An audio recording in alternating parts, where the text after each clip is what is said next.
So today we are going to talk about power in balanced three-phase networks.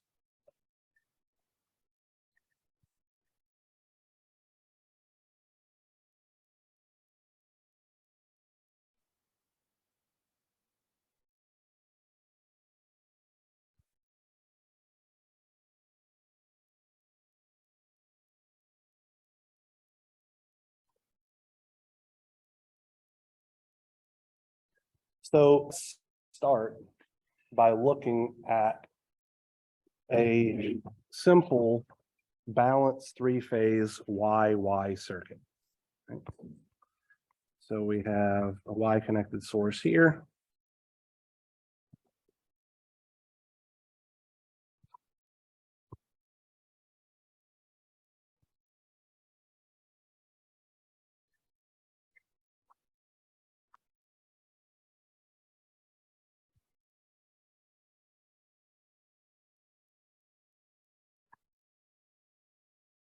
A set of transmission lines.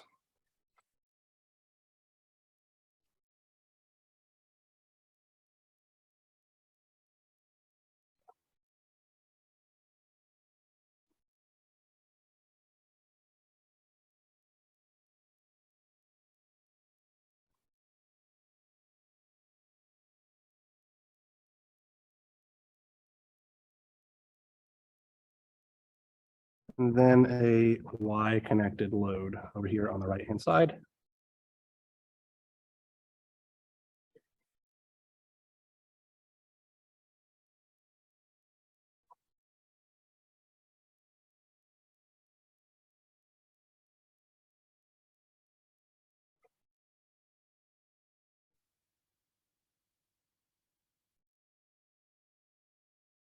And our goal here is to simply figure out how much power is absorbed by our load. Okay. So I'm going to ask you guys what I hope is a softball question, but it may be phrased poorly. In order for me to calculate the complex power absorbed by the A phase of my load, what two pieces of information do I need?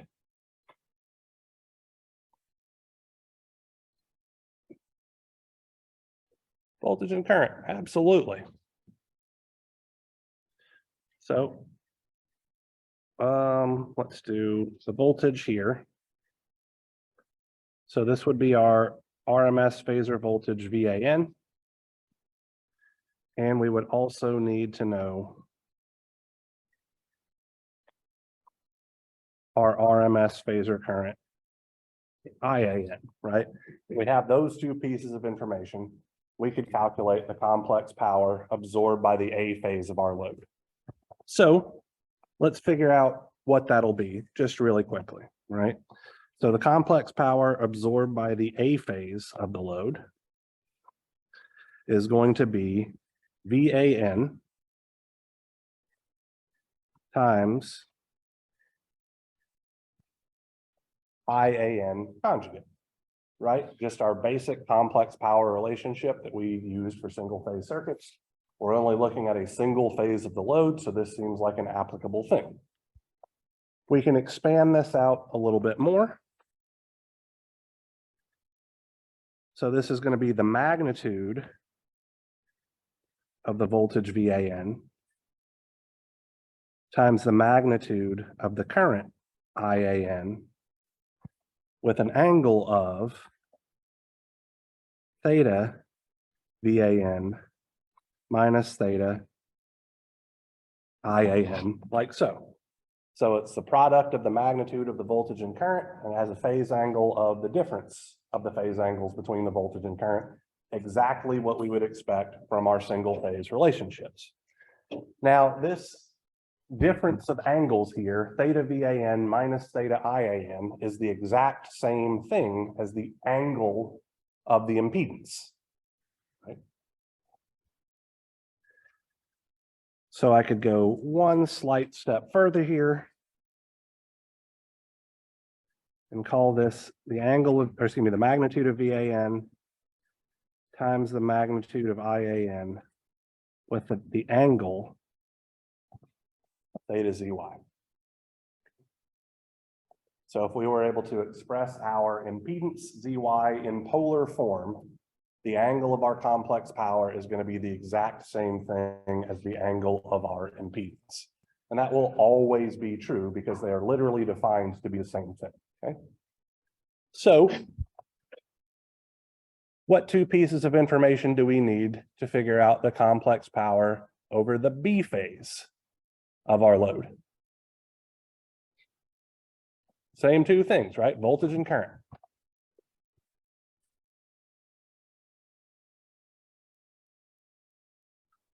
So let's call this guy VBN.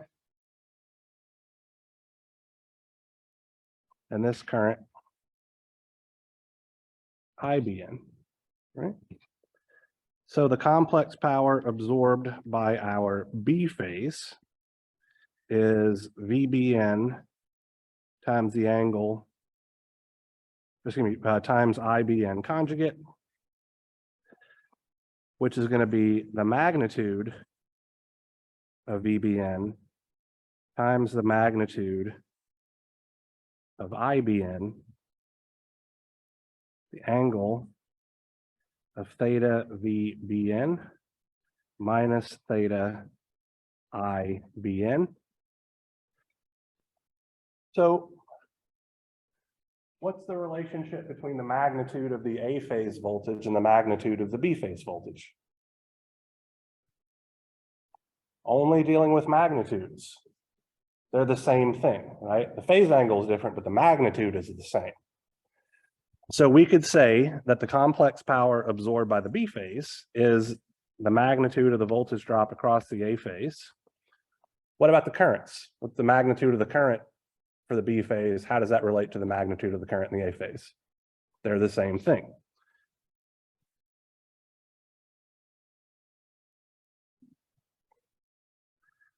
And this is still going to just be theta zy as our angle.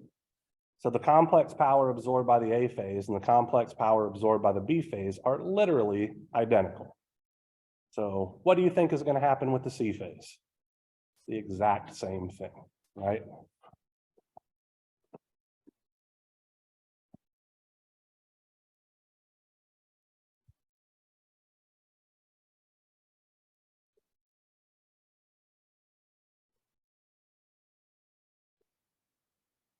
Okay, so the total complex power absorbed by the load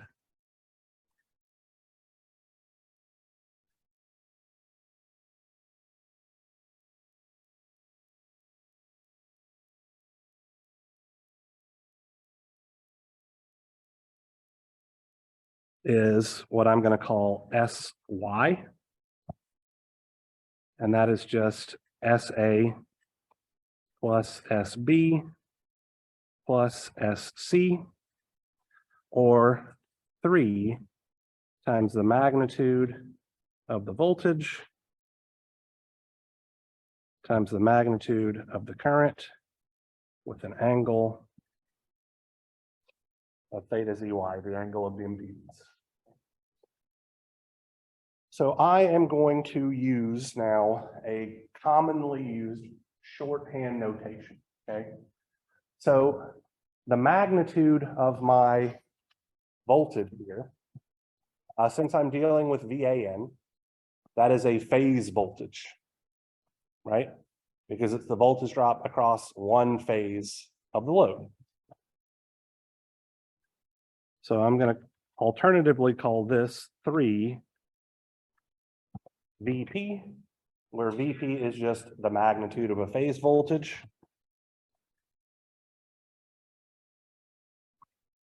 IP is the magnitude of the phase current.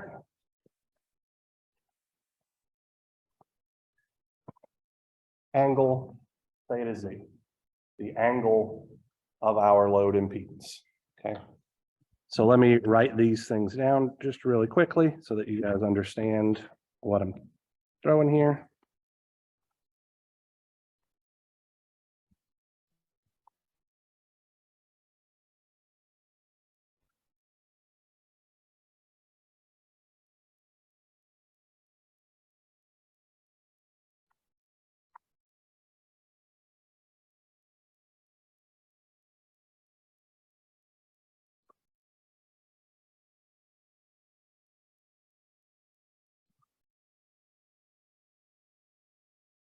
Now, what if we wanted to relate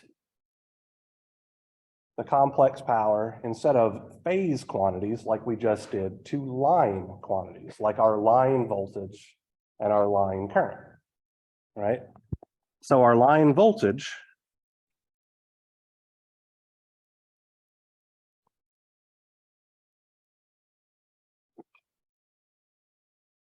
is this guy right here.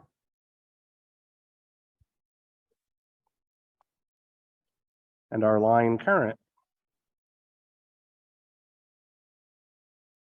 is this guy right here. So we're trying to use this relationship that we've just figured out and express it in terms of line quantities instead of phase quantities. So if we look at our system, what is the relationship between the line the line currents and the phase currents?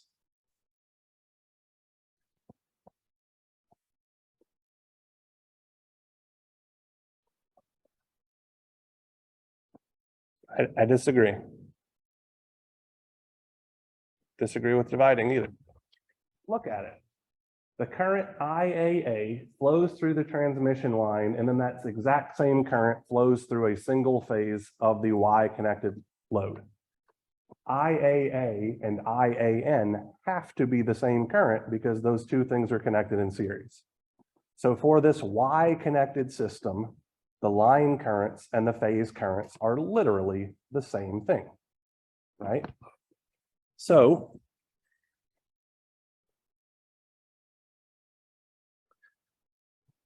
we are going to have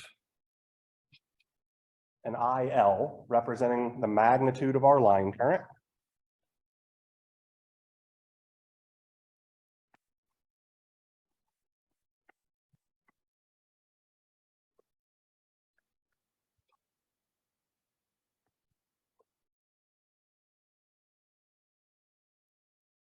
Right.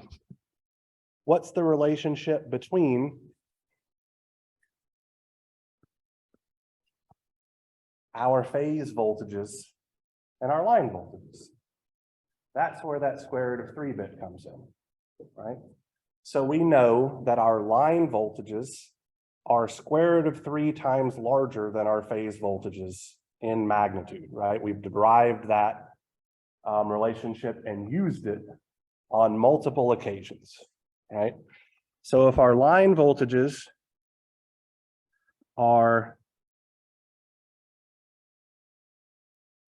let me do it, I'm gonna do it in blue like this. So actually, I could write this as square root of 3 times square root of 3 VP, where this square root of 3 VP represents our line voltage, right? So we could see that the power absorbed by our Y connected load would be square root of 3 VL IL with an angle of theta Z. So we now have a way to determine the power of our load if we have line quantities or phase quantities.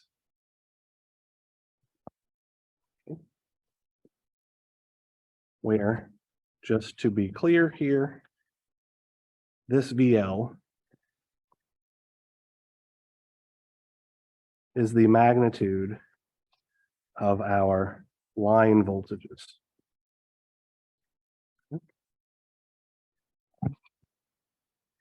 Now, what do you think the relationships will be if we had a delta connected load?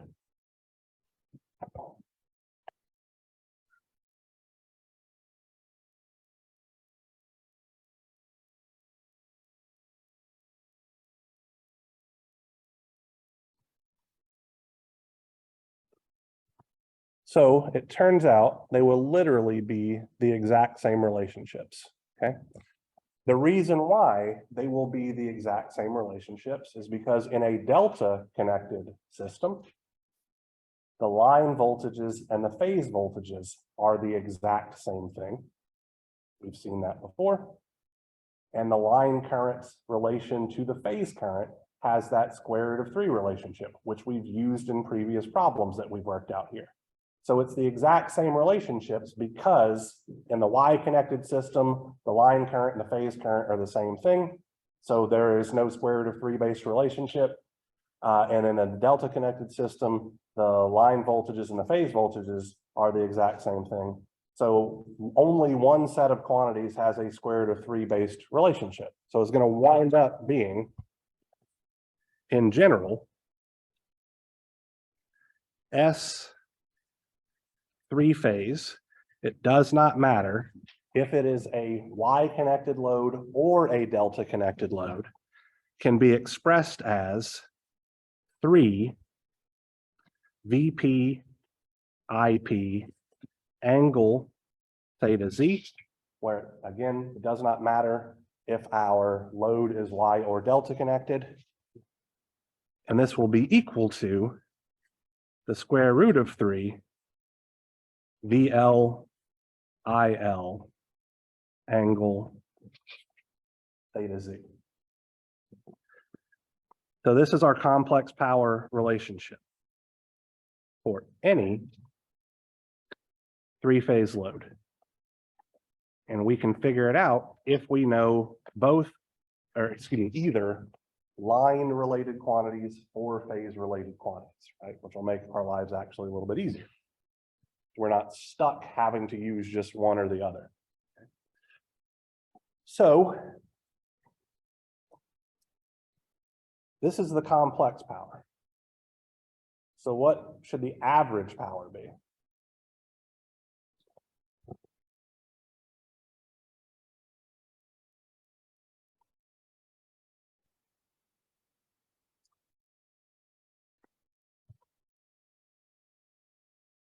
So when we're dealing with complex power, what part of the complex power is the average power? Is it the real part? Is it the imaginary part? Or is it the magnitude? The real part, right? So that's going to be the real part of our 3-phase power.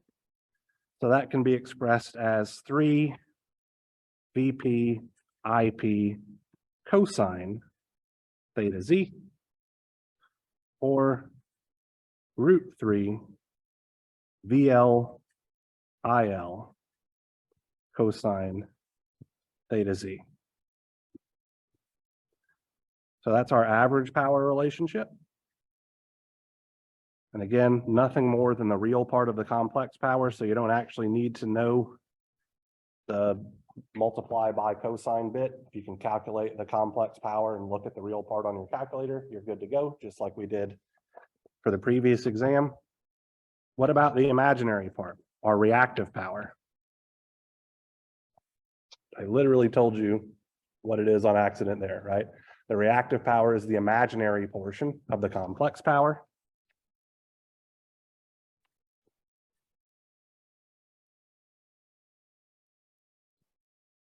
So that's just going to be 3 VP IP sine theta Z, or root 3 VL IL sine theta Z.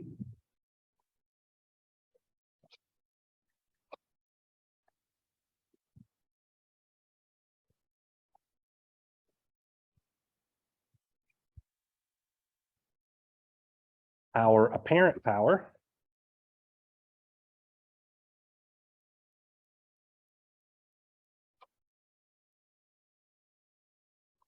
is simply going to be 3 VP IP, or root 3 VL IL, because our apparent power is simply that magnitude of our complex power.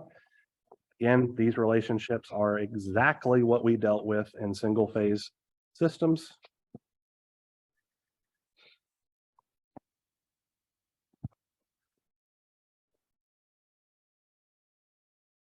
And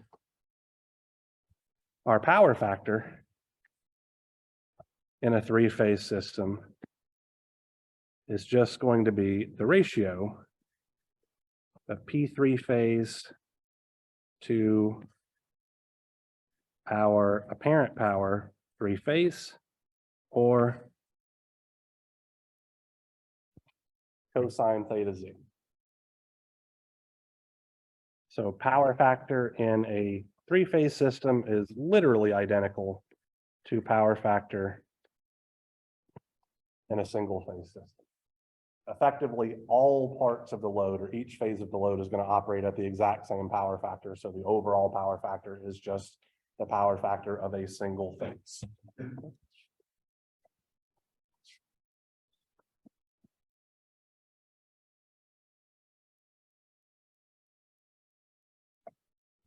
So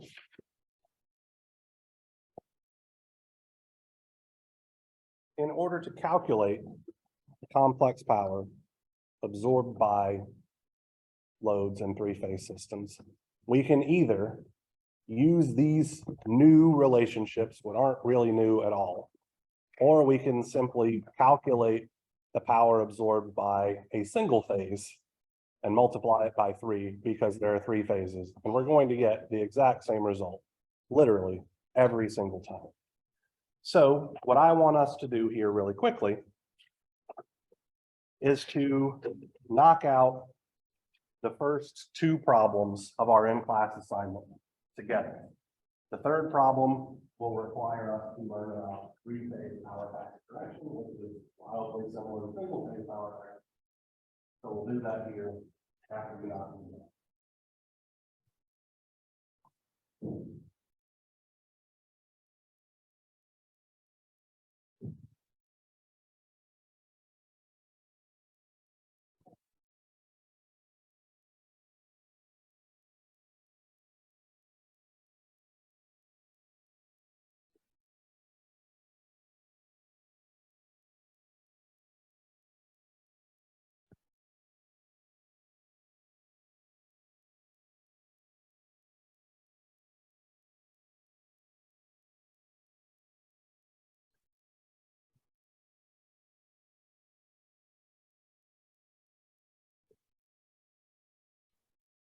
So I'm going to open up the in-class assignment here really quickly.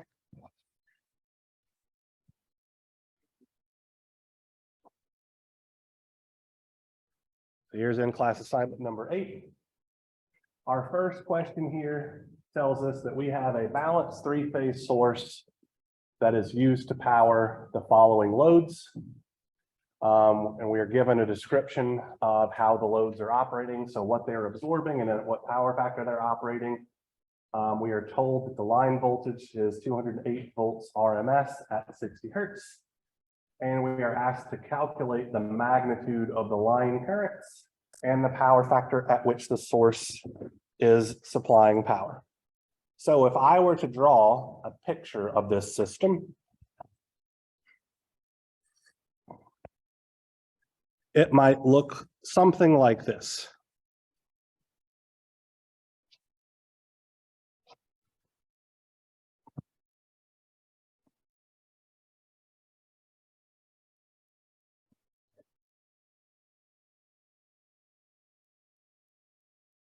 I'm not told whether I have a delta connected source or a Y connected source, so I'm just generically drawing a source.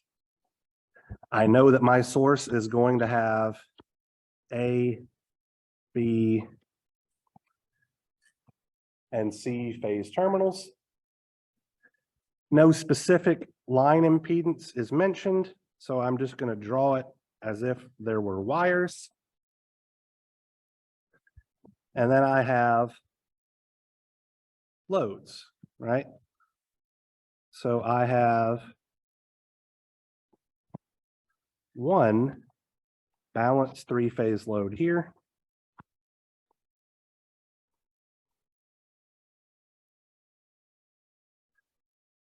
Drawing 60 kVA at 0.8 lagging.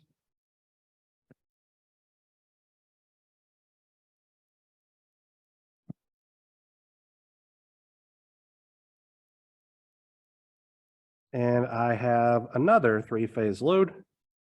And I'm just going to put it down here.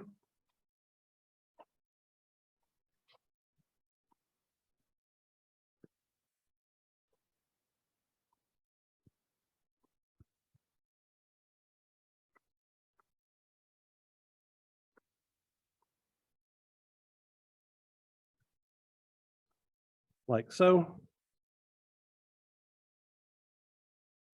This is load number 2.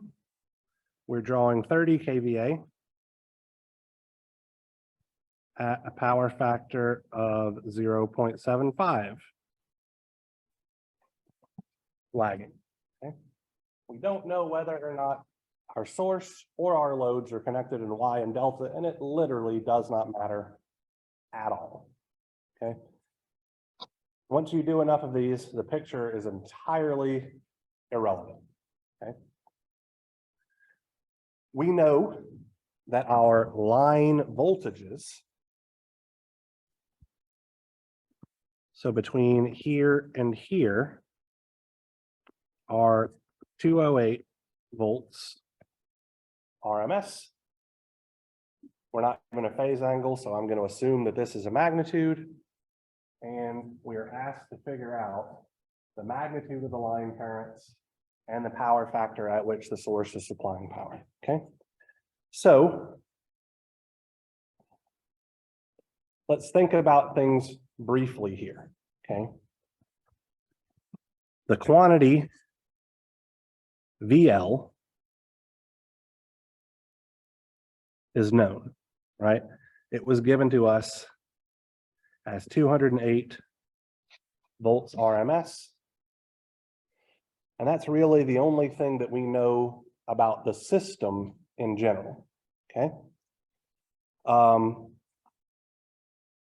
I believe that we have enough information to calculate the complex power absorbed by load 1 and the complex power absorbed by load 2. So who can tell me how we're going to do that? By the way, it's literally the exact same way we did it for single phase problems 2 weeks ago. So what is the complex power absorbed by, load 1?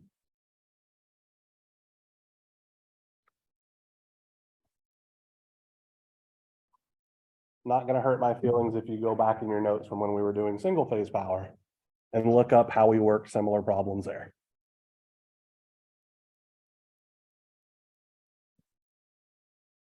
So what did we do when we were given some type of power and a power factor in order to calculate complex power?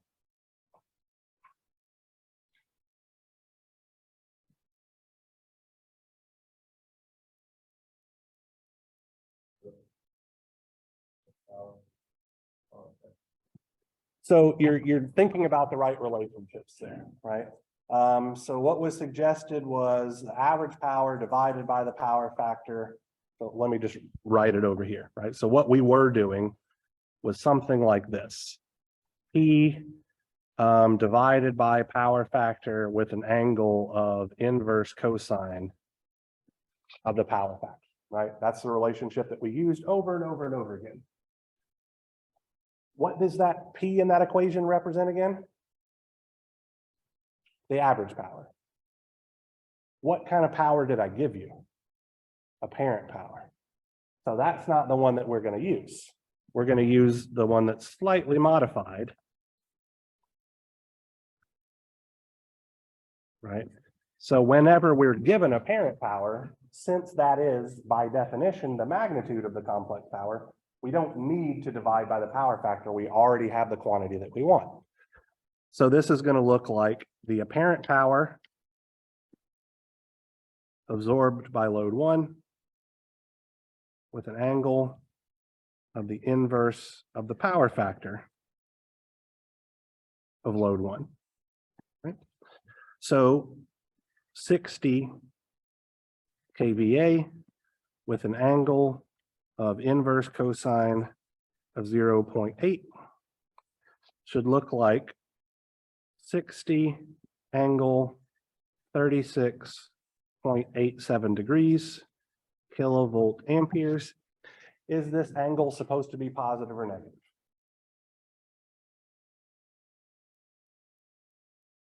What was that? Positive. Why? Because it's lagging. 100% right. Exact same rules apply. If the power factor is lagging, the angle needs to be positive. So here is our complex power for load 1. What are we going to do for load 2? The exact same thing.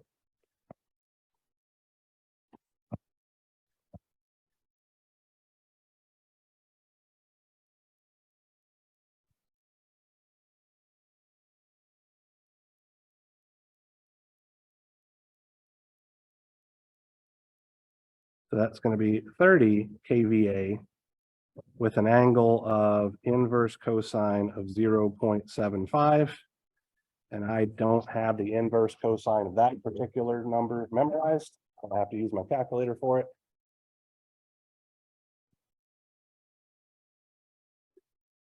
So 30 in angle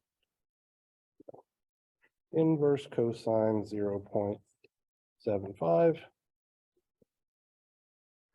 looks like 30 angle 41.4096. So let's call that 410 degrees. kVA.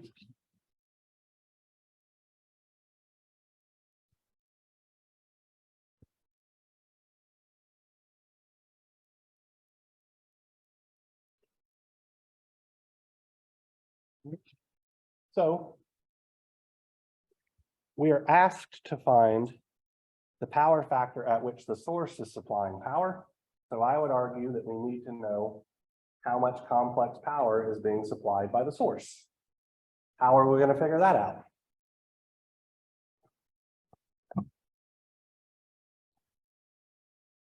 Yep. So the complex power supplied by the source has to be the complex power absorbed by the two loads. Sure thing. So S, I'm going to do subscript S for the source. It's just S load 1 plus S load 2.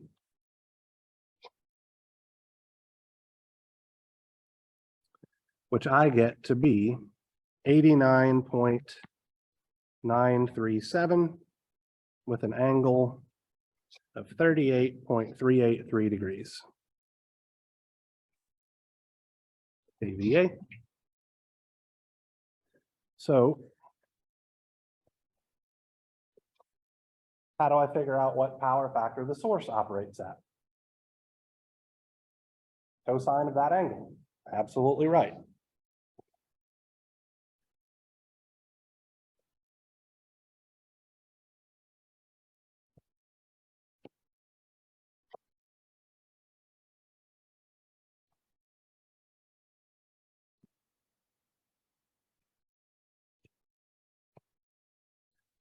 .784. Is this power factor leading or lagging? Lagging because the angle is positive.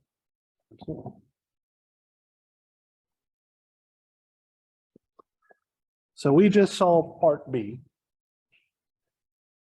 Really not doing anything remotely different than what we did previously, right? Now let's circle back around to part A, okay? So we have the complex power supplied by our source, total complex power supplied by our source. We need to figure out what the magnitude of the line currents is. James.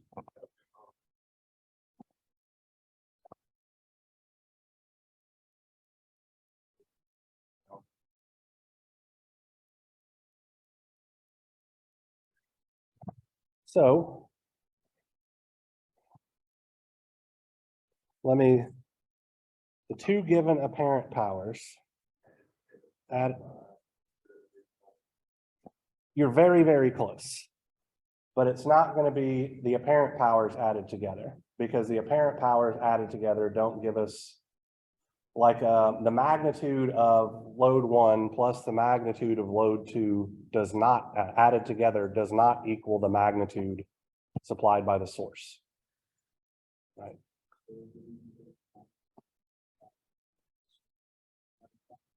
By square root of 3VL, absolutely right. So over here, we know that S3 phase is equal to square root of 3 VL IL angle, let's call it theta S here, right? So the magnitude of our complex power, which is just the apparent power, is simply root 3 VL IL. So from this, IL is just the magnitude of our complex power divided by root 3 VL, and we know all of those pieces of information. So that seems like a perfectly reasonable way to solve for the quantity that we're looking for, without having to get into the nitty-gritty of understanding what any of the actual phasor representations of any of our voltages and currents are. We don't need that, right? So from here, that's just going to be 89.937 kilovolt amperes divided by square root of 3 times 208 volts RMS. So the number that I'm about to get, I'm expecting to have units of kiloamps, just to be clear. So 89 point, actually, use my calculator to do it. The magnitude of Z divided by root 3 times 208 is 0.249, so 0.250 kiloamps, sorry, RMS, or 249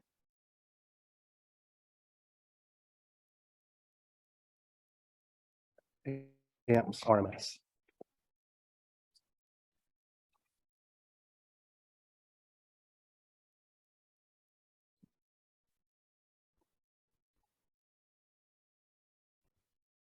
Not polite to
Caitlin, I apologize. My computer died, and so it kicked me off of Zoom, obviously. So resharing the screen and all that kind of stuff.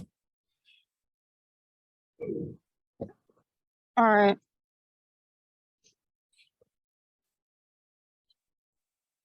No, I'm just trying to turn the volume up. Why is the screen going dark when I'm trying to turn the volume up?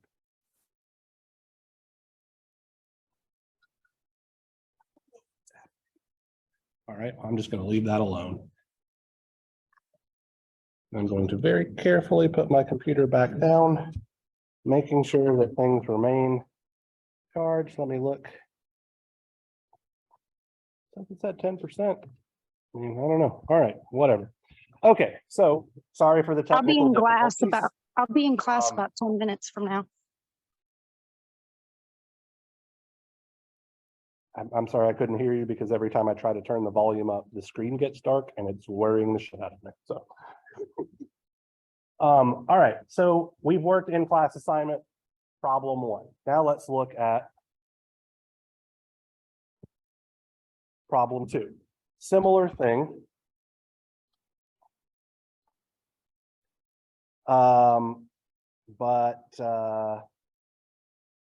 Now we have a line impedance to worry about as well. Okay. So this one is going to be a little bit more of a pain in the butt to draw because there are 4 loads, but our process is going to be very similar, right? So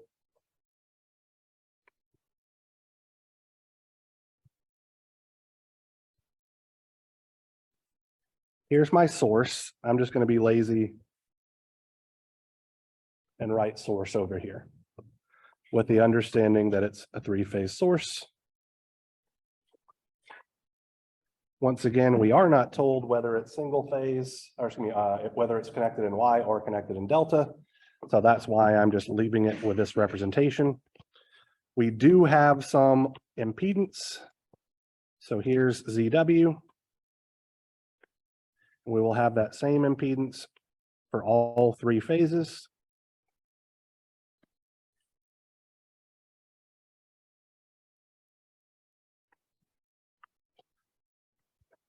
So here's A, B, C. Sorry, those should be lowercase because they're on the source side.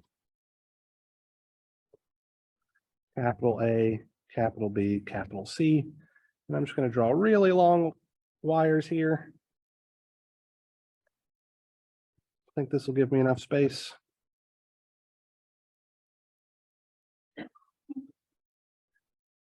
Just being lazy, let's call this load 4.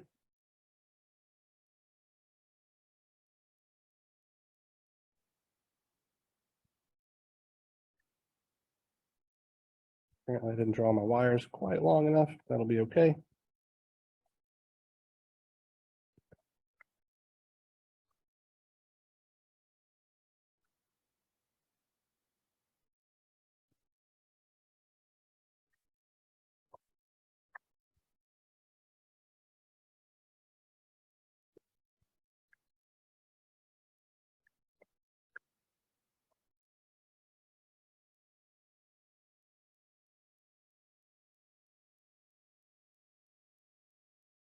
So this is a crappy graphical depiction of what our system looks like for those of you that like pictures. Okay. We are told that our line voltages at the loads is 600 volts RMS. So that means we have 600 between the A and B terminals of our transmission lines at the load side, like so. And we are trying to figure out what the magnitude of the line voltages is at the source, as well as the power factor at which the source is supplying power. So similar-ish things. How do you think we're going to approach this problem? Pretty damn similar to what we just did, right? So we can calculate the complex power absorbed by each of the loads, right?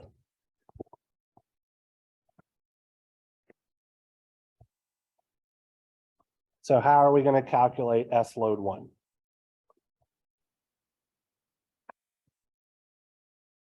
For load 1, we were given apparent power, so it's just apparent power, angle, inverse cosine of power factor, just like we did a moment ago, right?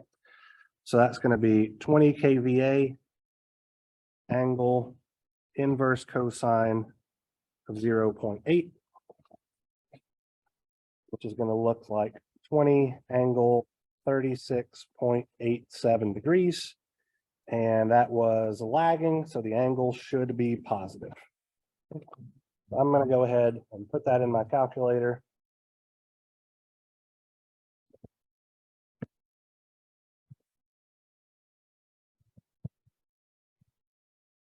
As X. For load 2, what are we going to have? So let's look up here. We were given a number in kVA, so once again, that is the apparent power. So we're just going to have 10 kVA.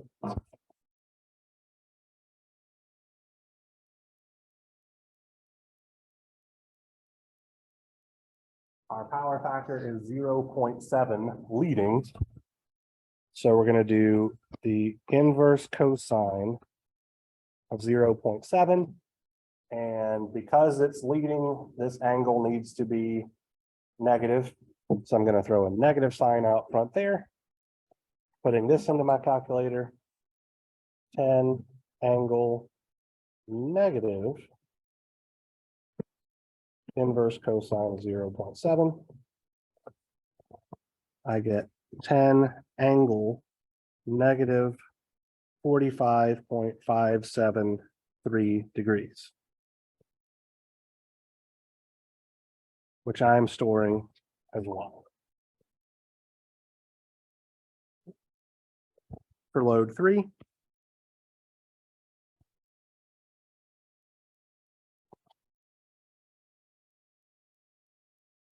we have 10 kilowatts at a power factor of 1. So kilowatts means average power.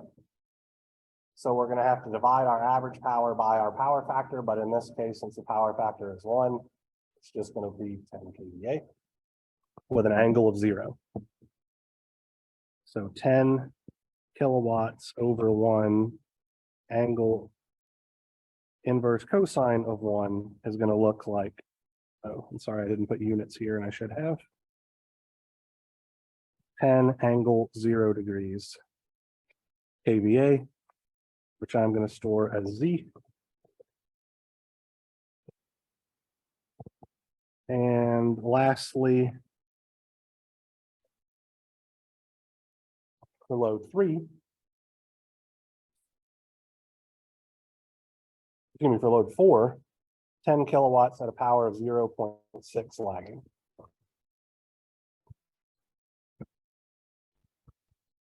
So 10 kilowatts divided by 0.6, angle inverse cosine of 0.6.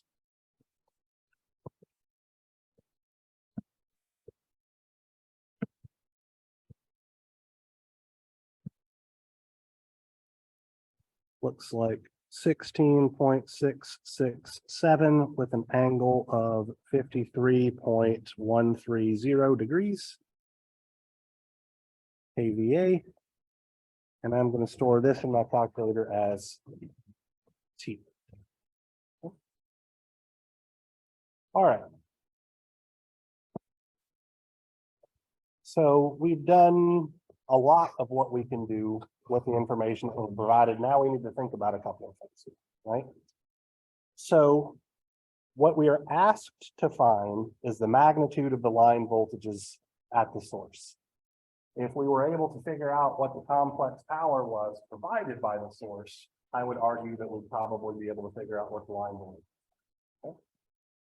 Well, the complex power supplied by the source is going to be the sum of these complex powers added together, but also any power absorbed by our transmission lines, right? So now that they're not short circuits, we have to take those into account as well.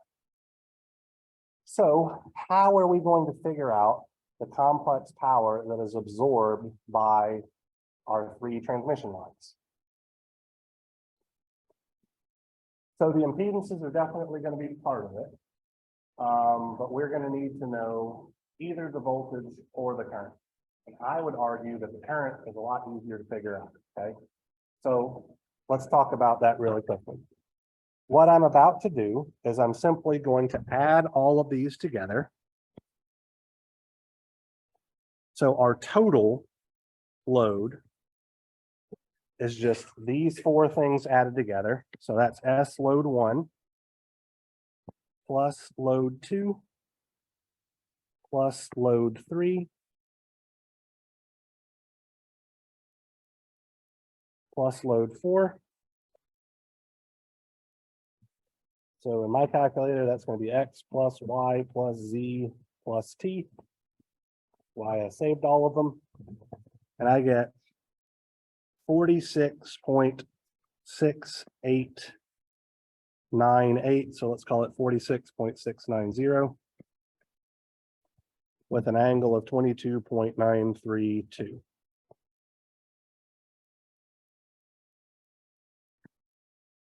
kVA.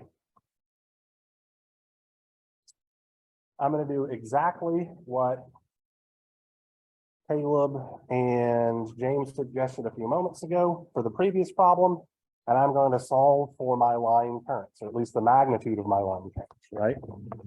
So I could say that IL is the magnitude of S load divided by √3 times my line voltage at the load. So I'm using that double notation there. It is a line voltage at the load side of the system, which was given to us. So that's going to be 46.690 kVA divided by √3 times 600 volts RMS.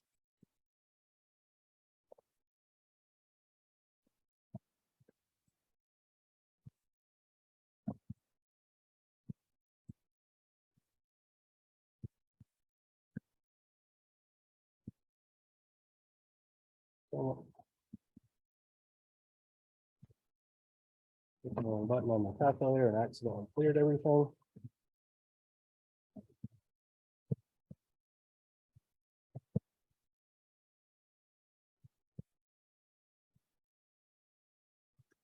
I get 44.927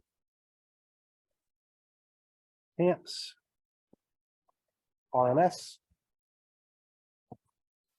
And it turns out that's the only piece of information that I'm going to need to calculate the power absorbed by my transmission lines. So let me explain that really quick.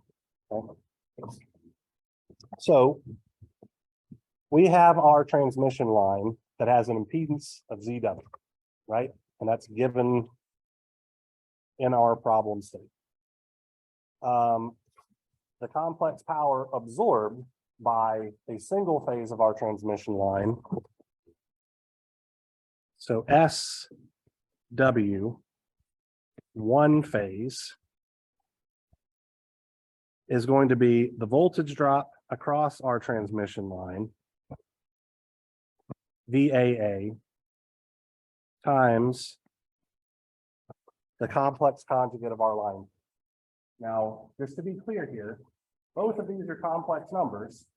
We only know the magnitude of one of them, and I'm arguing that that's enough information. So let me explain that, because that's a bit of a leap, right? The voltage drop across one phase of our transmission line is IL times ZW, right?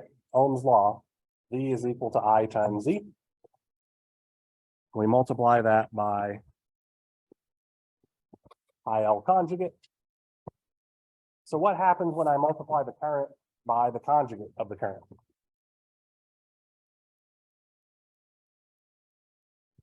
So what does the conjugate operation mean?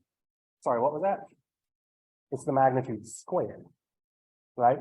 So the conjugate operation is changing the sign on the angle. So if I have 10 angle 5 multiplied by 10 angle minus 5, I get 10 times 10 angle 0. I only get the magnitude squared, which is awfully convenient because I only have the magnitude, right? So from this relationship, the complex power absorbed by the wires across all three phases is simply going to be 3 times the magnitude of the line current squared times the impedance of a single phase of our transmission line, right? The factor of 3 comes about from the fact that we have 3 wires that we're taking the losses in, right?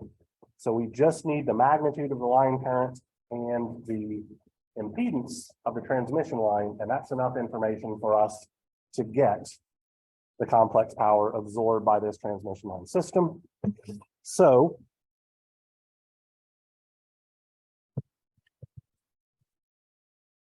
I'm going to take that number, so 3 times answer squared times ZW up here was given as 0.02 plus 0.04J.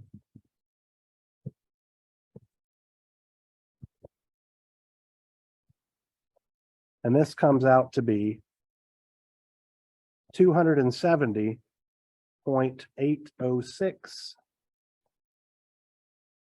angle 63.435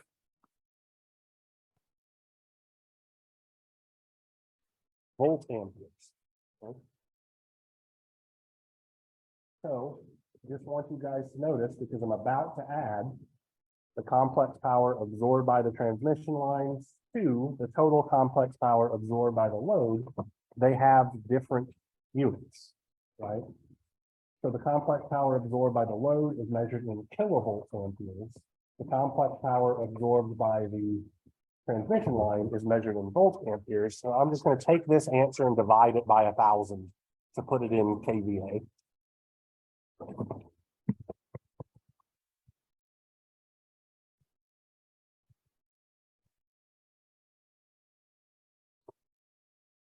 And I can say that S source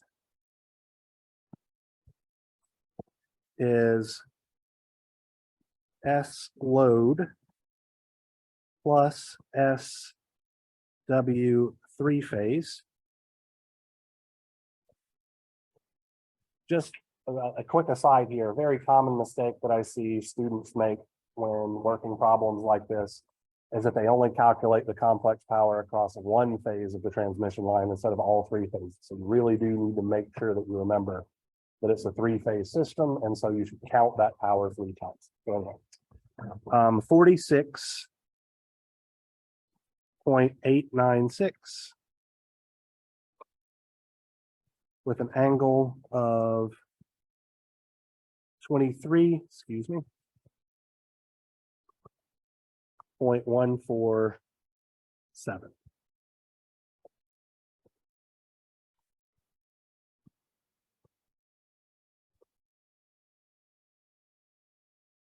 I added this number and this number together, where this number, I actually did it as, I moved the decimal place here so that it would be expressed in kilovolt amperes as well, so that I could add kVA to kVA, so that I didn't accidentally think that the transmission lines were absorbing 5 times as much power as the loads were. So the units are very important. All right, so we've done a crap ton of work here. Now we're actually at a point where we can answer the 2 questions that I asked of you. Yay. So we wanted to figure out what the power factor that's being supplied by the source is. How do we figure that out? Cosine of that angle, right?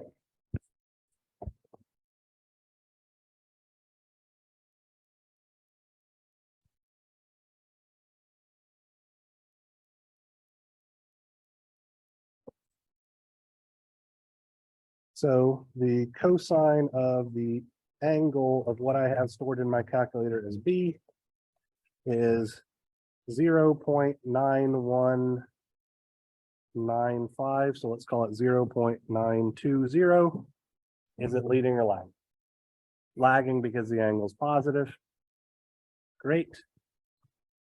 how do we calculate the line voltages at the source?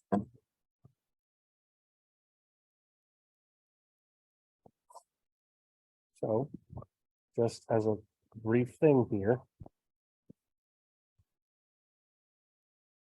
the complex power absorbed by the source is the line voltage at the source, √3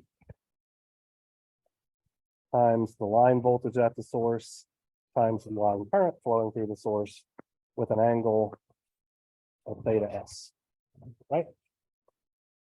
The line current is the same either way. We already figured out what that is.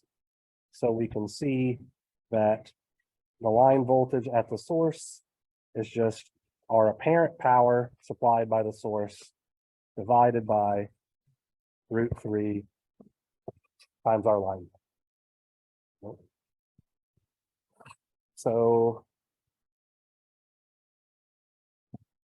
the magnitude that I have stored as V divided by the square root of 3 times 44.927 amps gives me 0.602 and change kilovolts RMS, or 602.655 volts RMS, which should match what our answer is with maybe a little bit of rounding error. No, looks like I just made a mistake at some point. So I firmly believe in the work that we did here, so I think there's a mistake in my original work when I did that solution, because I don't see any problems with what I did. The process is correct regardless. So the second problem here reinforces the concept from the first problem, but steps it up a notch. If I gave you a problem like that on your exam, which is likely, that would literally be half the test. And I would spell it out step by step what I expected you to do, something like that. So just to make you aware, I like this problem. Something like that is very much fair game. You are aware of it. You have seen me solve it. I'm going to give you something like that on your homework. Okay. All right, so let us now talk about three-phase power factor correction.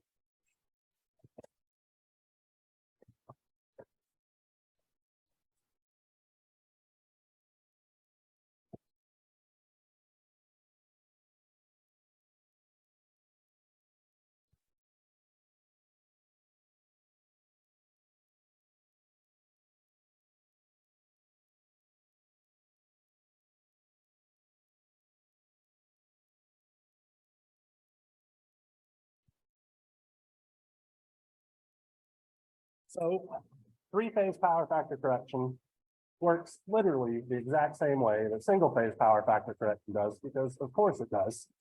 But there is one small caveat. Okay? So let's say that I have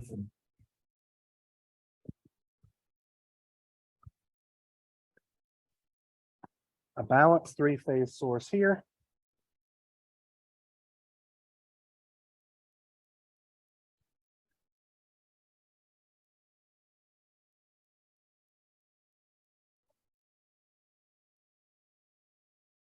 And over on this side, I have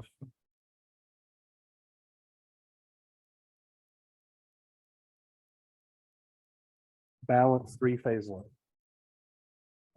And they are connected to each other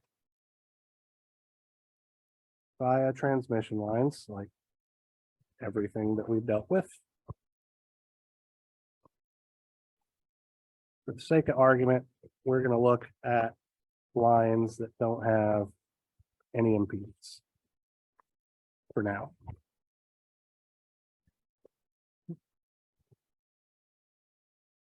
So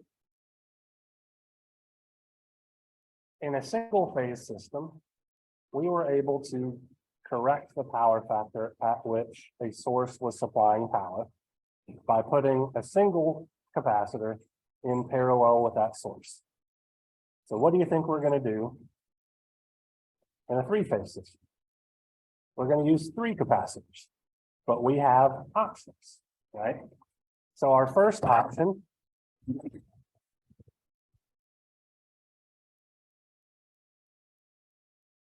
is that we correct this system with a Y-connected capacitor bank, right?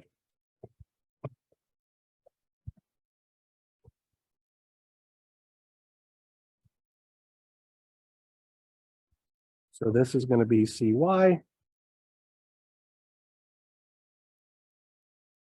This will also be CY.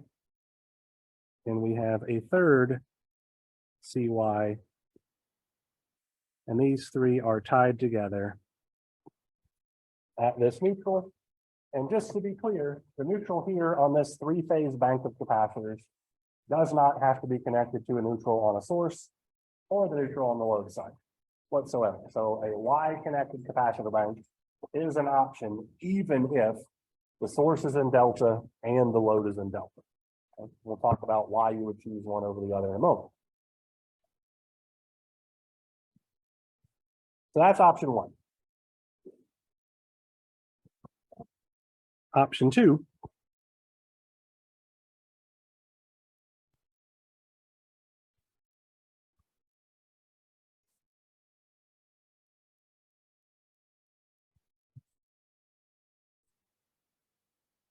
same thing. Balance three-phase source on the left-hand side. Balance three-phase load on the right-hand side. But now we're going to use a delta connected bank.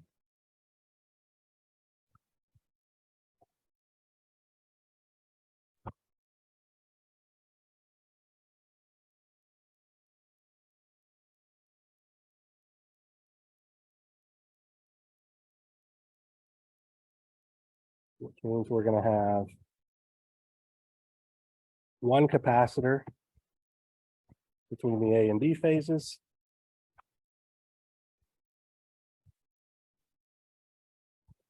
One capacitor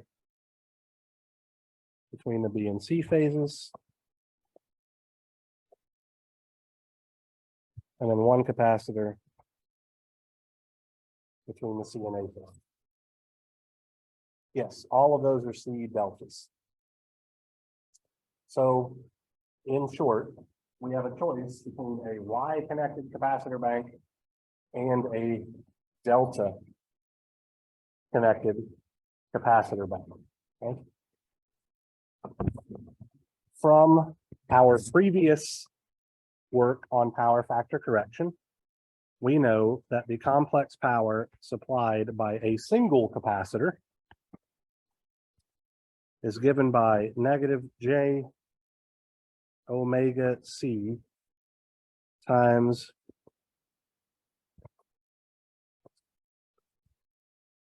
the magnitude of the voltage drop across the capacitor squared, and C was found to be our old average power, and I'm going to put a note here, single phase, times the tangent of theta old minus the tangent of theta new, divided by omega times the voltage drop across the capacitor magnitude squared. We're going to use these exact same relationship. The only difference here is that we have to pay attention and make sure that when we're calculating C, we're using the average power across only one phase, which means we can just find the average power for the three-phase system and divide it by 3. And we need to be careful about the voltage drop that we're using, because the voltage drop across a capacitor in a delta connected bank is a line-to-line voltage, And the voltage drop across the capacitor in a Y-connected bank is a line to neutral voltage. So the delta voltage is going to be square root of 3 times larger than the Y-connected voltage, because that's the relationship between the Y voltage and the delta voltage. So taking that into account, let's go back to our in-class assignment and look at problem number 3. Okay?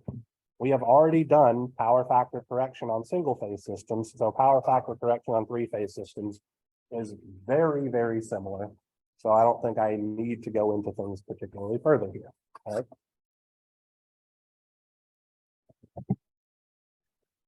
So it says that we have a balanced 3-phase source is supplying a balanced 3-phase load, which draws 20 megavolt amperes at a power factor of 0.8 lagging. Our line voltages at the loads is 4.6 kilovolts RMS at a frequency of 60 hertz. And we want to determine the size of the capacitors needed to increase the power factor to 0.95 lagging. For our 2 different options, a Y-connected bank and a delta. So once again, I'm going to draw a simple system here.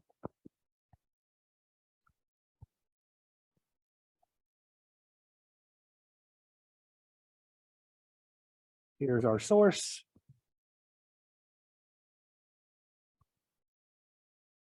Over here is our load.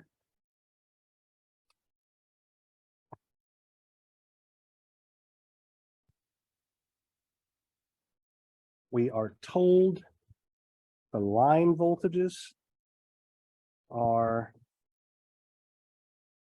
4.6 kilovolts RMS. And I'm going to draw these in 2 different colors. So for part A, we have a Y-connected bank.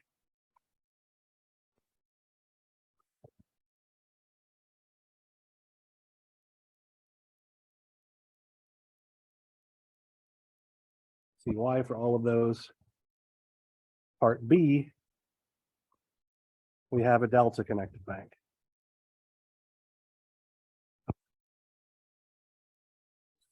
That'll work.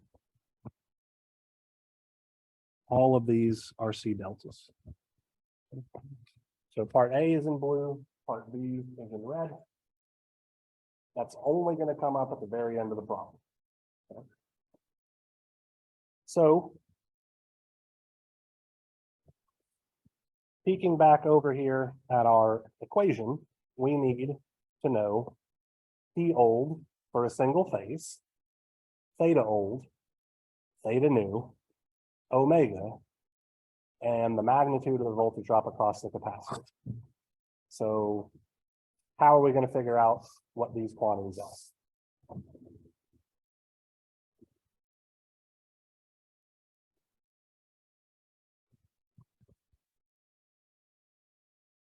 One thing.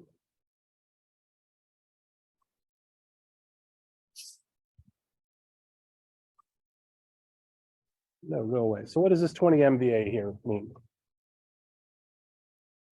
Apparent power, right? We also have the power factor. So that should allow us to calculate the 3-phase power absorbed by 3-phase complex power absorbed by the load. And from that, we should be able to figure out what the single phase average power is, right? So let's start there.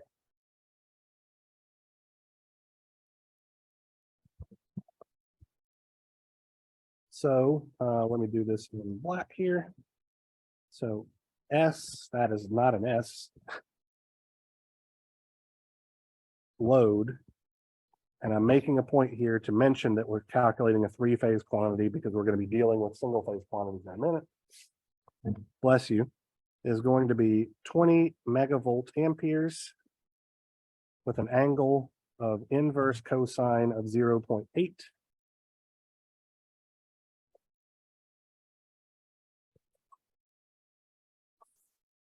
So that's going to be 20 angle 36.87 degrees megavolt amperes. And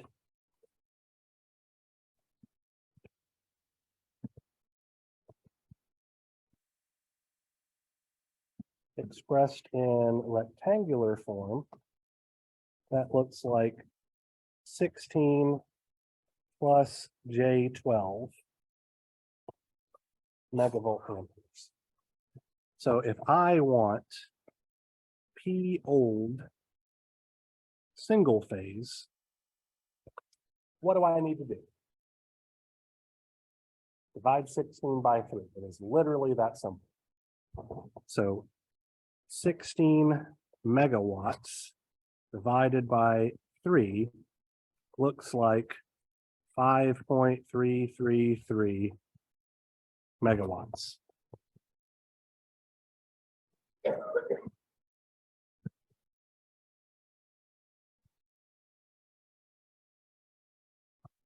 All right. So one piece of information down. We have P old single phase. What's theta old?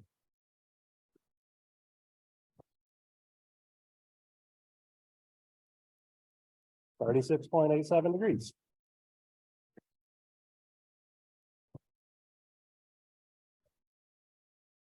Two pieces of information down. How do we figure out what theta nu is? Inverse cosine of the new power factor, right?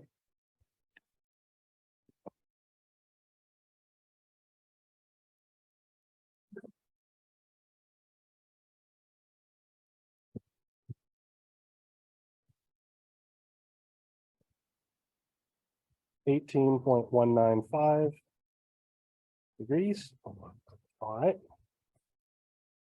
What's omega?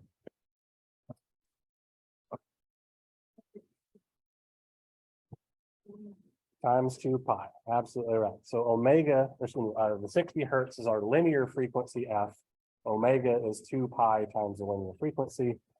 So that's going to be 2 pi times 60 hertz is 120 pi radians per second. All right. So what's the only thing missing from our equation? The voltage drop across the capacitor. So let's look at things really quickly, right?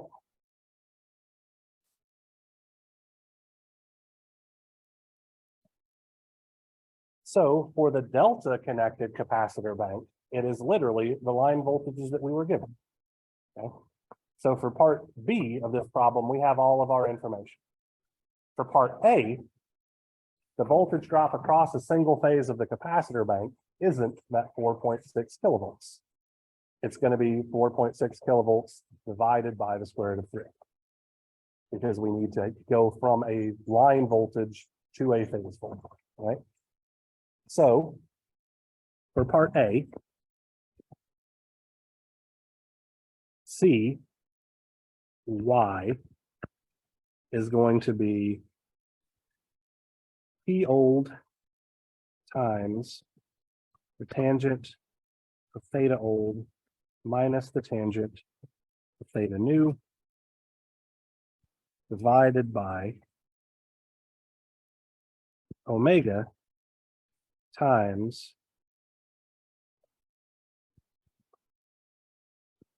our line voltage over the square root of 3 squared, which we could simplify as 3 times P old tangent theta old minus tangent theta nu divided by omega times our line voltage square. So if we substitute in numbers here, 3 times 16 thirds, and this is times 10 to the 6 because we're dealing with mega watts, right? Let me just put this as megawatts times the tangent of 36.87 degrees minus the tangent of 18.195 degrees divided by 120 pi. And then this is 4.6 kilovolts RMS.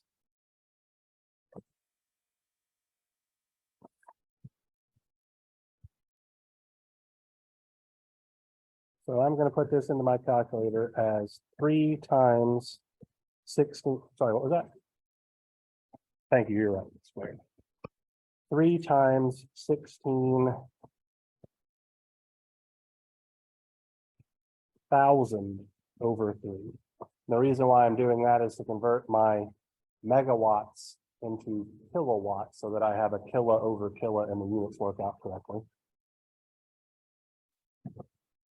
Times tangent of 36.87 minus the tangent of 18.195.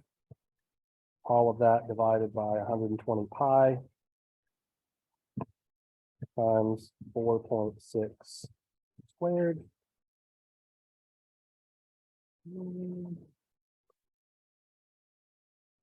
Let me actually, oh, what the hell did I just do? I'm going to make some changes here.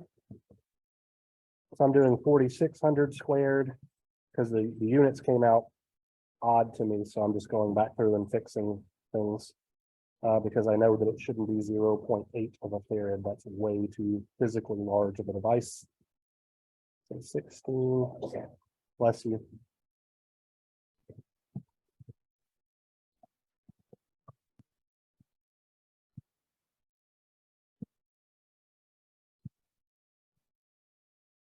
There we go. 854, excuse me,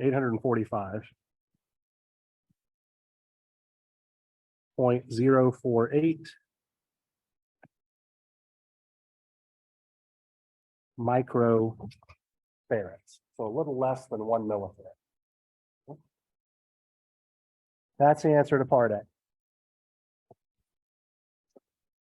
What do we need to do to get the answer to part B?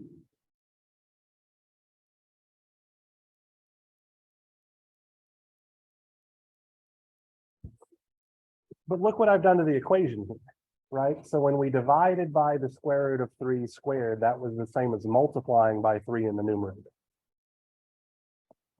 So if we just divide that answer by 3, we're going to get C delta because it's the exact same thing as if we didn't divide by the square root of 3 and then square it, right? That will always be the case, by the way. The delta connected capacitor will just be 3 times smaller than the Y connected capacitor. It's that same factor of 3 that we got for delta Y conversions. Surprise, surprise. So C delta is just CY divided by 3. 281.683 microfarad.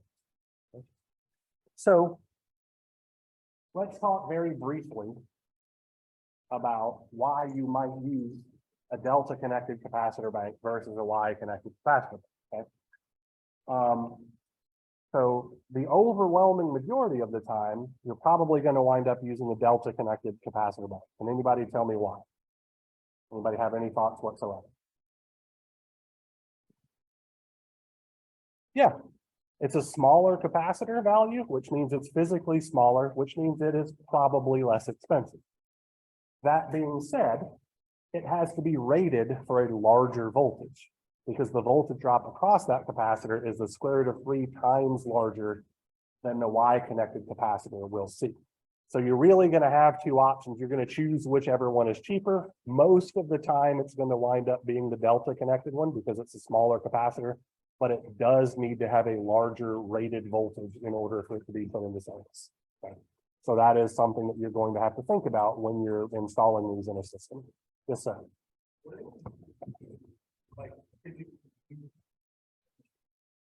In any industrial plant. No.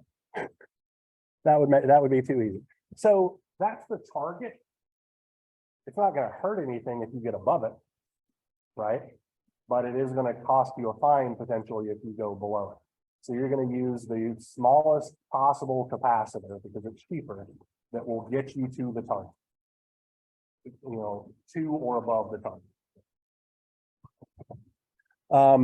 They do have things now, so like you could do a three-phase variable capacitor. So that you could tune to specific values and all of that kind of stuff. But variable capacitors aren't really within the scope of this. We're just worrying about fixed value things. And then you have like static VAR systems that you can add into systems and all that kind of stuff. That's just another fancy capacitor bank, except that it acts incredibly quickly and all that kind of jazz. All right, so that is enough out of me for today. We've actually done all three of our in-class assignment problems, so you guys get out 20 minutes early. If I am not mistaken, our next class meeting, let me look at the syllabus here to make sure I'm not screwing anything up.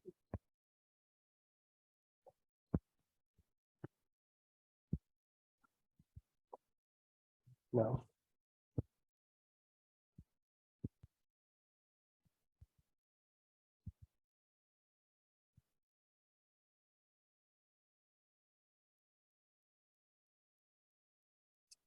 Oh, crap.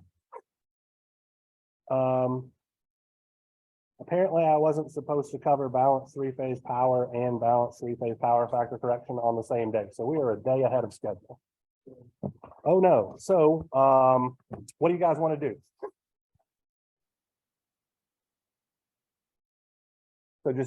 So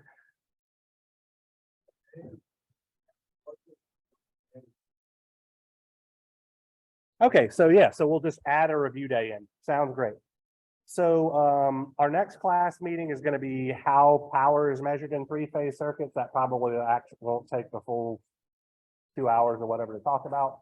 So we'll just start reviewing and working more example problems after we wrap that up, and then we'll spend a whole nother day just as a review day for questions about homeworks and all that kind of stuff and anything that you guys can throw at me, and then keep that test on the following Tuesday. Does that sound good?